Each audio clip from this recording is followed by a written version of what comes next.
Oi pessoal. Herkese merhaba. Bugün sizlere Brezilya'nın kuzeyinin en tipik yemeklerinin yer aldığı bir restoranı göstereceğiz. Birbirinden çeşitli yemekler var ve böyle birçoğunu Türkiye'de göremeyeceğiniz yemekler. Onların hepsinin daha çok geleneksel kuzey yemekleri, Brezilya'nın kuzey yemekleri ama ülkenin genelinde yeniyor tabi. Bunların hepsini görebileceğiniz bir restoran. Hepsini birazdan içeride göstereceğiz size. Bu arada ödeme yöntemini söyleyeyim. Şimdi girerken bize verdiler. Girerken size yeşil bir kart veriyorlar böyle. Yemeğinizi aldıp tarttırdıktan sonra yeşil kartınızı alıp mavi kartı veriyorlar.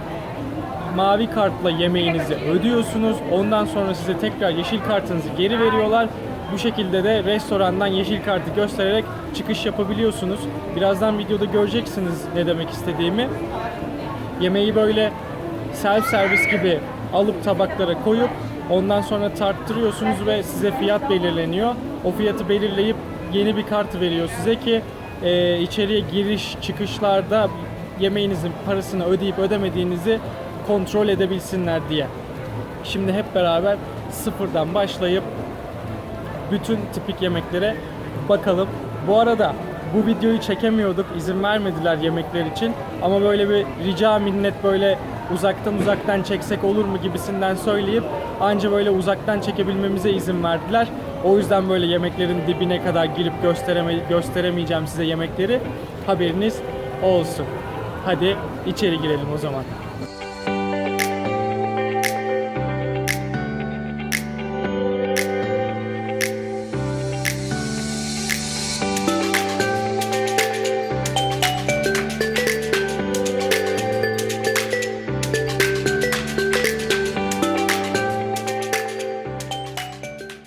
Arkadaşlar şu anda şu restoranın önündeki tahtalara asılı olan şeyler, muzlar tamamen ücretsiz.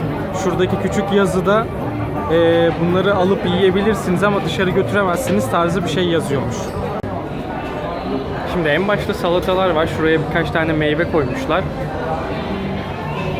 Meyvelerden sonra böyle çeşitli böyle 30-40 çeşit salata var. Bütün sebzelerden, bütün böyle yeşilliklerden salata tercihini yapabiliyorsunuz.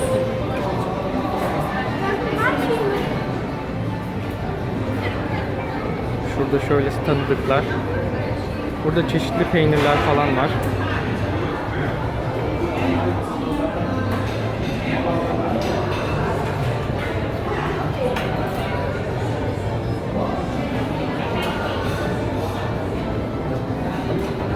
Şimdi burası bittikten sonra burada Brezilya'nın geleneksel yemeği feijoada gibi bir şey adı.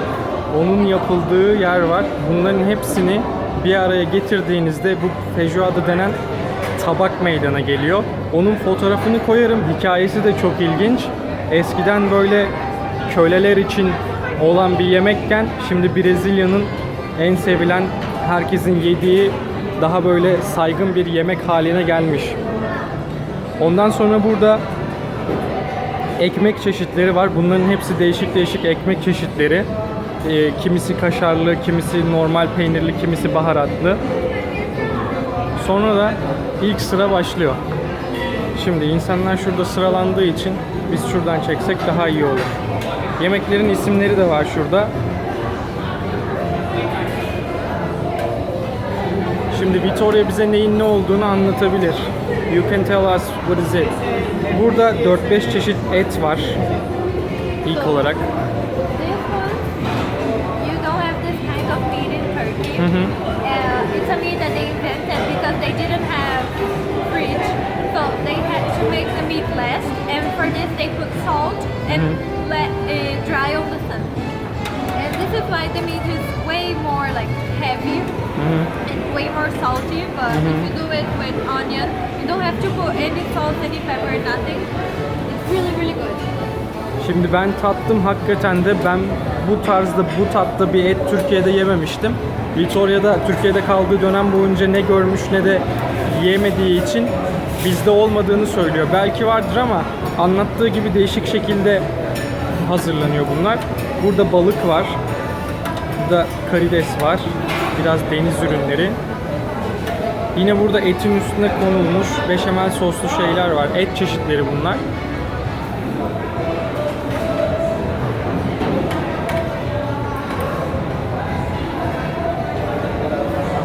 If you see very traditional, you can tell us. Bakın, eksik olanları, bitenleri öyle yenisini sıcak suya alttan koyup yeni bir balık getirdi mesela. Do you have chicken heart in Turkey? Tavuk kalbiymiş. I don't know actually. I didn't see. This is just the chicken heart. Tavuk kalbiymiş. Very typical.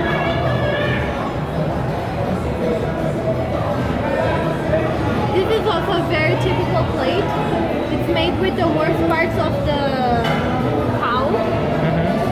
I cannot even eat because it's a bit disgusting actually. Şimdi buradaki etlerde bu feijoada dediğim traditional geleneksel yemekte de öyle bir hikaye var.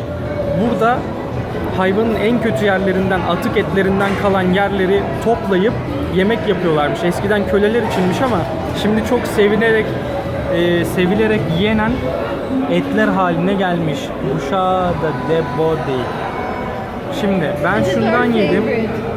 Gerçekten çok güzel. Sosunu bilmiyorum da eti böyle kırmızı et. Çok It's yumuşak like a- bir eti vardı. Sosu da ne sosu bilmiyorum ama carne de sol Fresh con cream. nata. Perfect. Fresh cream. Bunların hepsi etli. Kimisini böyle kıyma haline getirmişler. Kimisini daha parça parça satıyorlar. Bu tabakların ağırlığını tattırıyorsunuz bu arada. Herkes tabağını alıyor. En sonunda ağırlığına göre değişiyor. Burada da beşamel soslu tavuklar, etler falan var. Şimdi diğerine geçelim. So, the Northeast region is known in Brazil because they have many dry seasons. The dry season is really big, and so they cannot actually grow a lot of things. And the people from that region, back in the day and still today, unfortunately, starve a lot. They used to be hungry. Like, hunger is a really big problem in that region, and this is why they use the very worst parts of the animals, even that, to make really tasty dishes. So this is what happens. This is the Northeast typical food, and it's amazing, and we really enjoy. We are proud to be Brazilians because of that. Şimdi şu ikinci sıraya geçeceğiz. Ama şöyle göstereyim. Restoranın bu kısmında da tatlılar kısmı var. Bunları da alabiliyorsunuz. Vitoria'nın anlattığı şeyleri altyazı olarak ekleyeceğim.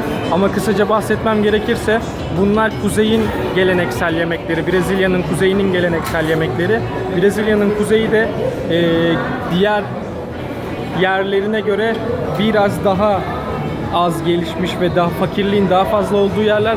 O yüzden bu etlerin çoğunluğunda hayvanların böyle atık kısımlarını kestiklerinde yenmeyen et kısımlarını pişirerek yapılan yemekler. This is something very typical. We take tapioca, which is a kind of powder made of mandioca root, and we fry it. So impressive. It comes from our native people. They used to eat mandioca a lot, and it's so cheap. The taste is perfect, and we eat it with sugar cane sauce, which is really, really sweet. O hakikaten çok güzel bir şey. Sosuyla beraber böyle ballı, şeker kamışlı bir sosu var. Üstüne döktüğünüz zaman çok tatlı bir şey haline geliyor. Burada böyle kızartmalıklar var. Ufak atıştırmalıklar. İkinci tarafta da biraz daha karbonhidrat ağırlıklı işte pilavların, makarnaların olduğu, bir tık böyle çorbamsı yemeklerin olduğu bir sıra burası da. Burada da değişik değişik makarnalar var. Makarna diyorum, pilavlar var. Şöyle devam The edelim. most typical rice, I think, would be this one. We make it with cheese and cream and milk, a lot of things to make it very creamy. Since you have farofa, which is pounder, very dried. İsmi de arroz da queijo zaten. Peynirli It's a typical cheese. peynirli pilav anlamına geliyor. Burada yine değişik değişik böyle sebzeli pilavlar var. My favorite. Bu kızartılmış muz. Burada değişik çeşitli bir muz var. Kızartabiliyorsunuz. Böyle patatese benzer bir yemek var. Onun da kızartılmış oluyor. Onu da kızartabiliyorsunuz. Şu ikinci sıradaki de o galiba, yanlış bilmiyorsam. This is very good. We should do it at home. Bu da ananas. Kızartılmış ananas. Evet, ananas sadece. But it tastes perfectly.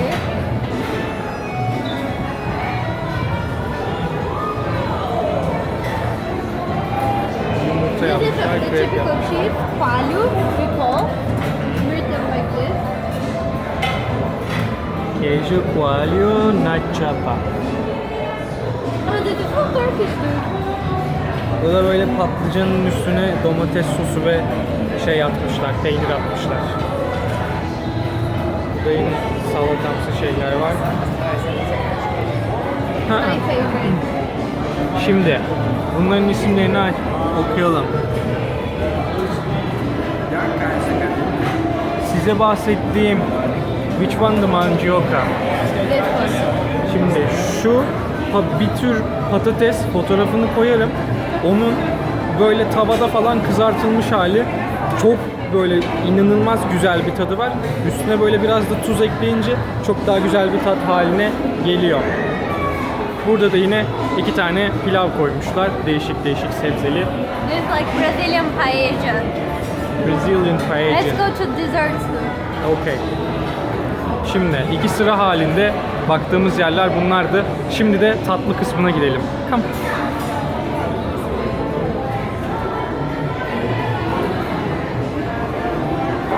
Can I put this here?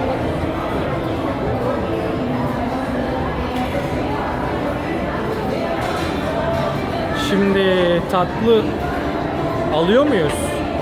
Are we taking? Yeah. Okay. Do you want Let's you choose one plate and then we can record and then I can decide. Şimdi Victoria seçecek, sonrasında da ben kaydettikten sonra seçeceğim. Burada size bir kart veriyorlar. Önce yemeği tattırıyorsunuz. Sonra da kilosuna göre o karta yükleniyor paranız. Ne kadar ödemeniz gerektiği. O şekilde ödüyorsunuz. This is cake. This is like a pudding made of cheese. Pudding made of coconut. Cake. This is so perfect. You have to try. It's goiabada inside. Goiaba is a typical food from Brazil. And this is very like soft, perfect. Sanıyorum ki normal havuçlu kek tarzı bir şey. Cake. Burada yine kekler, çikolata soslu kekler var. Cake. Şimdi şu dulce de leche denilen brigadeiro dulce de leche. Bu çok güzel bir şey. Şimdi brigadeiro çok güzel bir şey. Aslında asıl brigadeiro şu. Bu dulce de leche süt reçelinden yapılmış hali. Aslında olan şöyle kakaolu hali. You're Victoria'nın taking a aldığı. bit. It's made of coconut. It's Coconut? dulce de leche made of coconut. Hı hı. Both of them. So this is the most typical plate in here. It's banana with Nutella and a bit of cheese. People really like. Şimdi alt tabakasında bunun peynir var, üst tabakasında da muz ve Nutella var. Şöyle yine çikolatalı Peccicato gibi. tatlılar. I want to take this one off over there. Then I can take it over there. If I need to. You should use the other one, I think.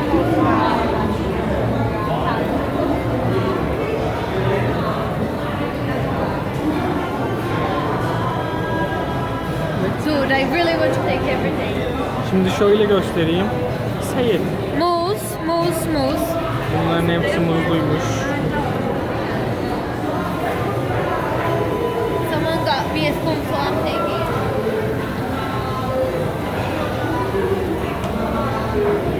Victoria'yı bekliyoruz, şundan alsın. Keep going. Ah, diğerinden de alıyor. Hayır. aldığının üstüne çikolata sosu döküyor. Food court. Sanırım yine bu da muzlu, böyle Evet. krem mi var artık, peynir mi var bilmiyorum. This is hummus, passion fruit, lemon. This is also made of tapioca. I don't really like. And Burada sanırım cheesecake'ler var. puddings, cheesecake var. Böyle bir ablamız daha kayda alıyor burayı. Şöyle cheesecake'leri şöyle göstereyim. Victoria biraz da cheesecake alıyor. Just a bit. Şimdi buranın şöyle bir kötü yanı var tabi. O kadar mix bir tabak haline geliyor ki midenizin de biraz sağlam olması lazım. İnsan bir önce gözünü doyurup buraya gelmesi lazım. Çünkü hakikaten her şey çok güzel. Those are the most typical forms. In there, they were more complex, but this is how people are eating in the country actually. Devamında da dondurmalar You can var. take ice cream if you want. Buraya da dondurma bırakmışlar. Nasıl ödendiğini de göstereyim. Kasadaki tartılara 2 tane tartıya koyuyorsunuz. O tartı size restorana girişte bir kart veriyorlar. O kartı geri alıp tartılmış, fiyatlandırılmış halini size geri veriyor. O kartı saklıyorsunuz. En sonunda da onunla ödüyorsunuz. Şimdi Victoria bunu ödeyecek ama kartı bende olması lazım.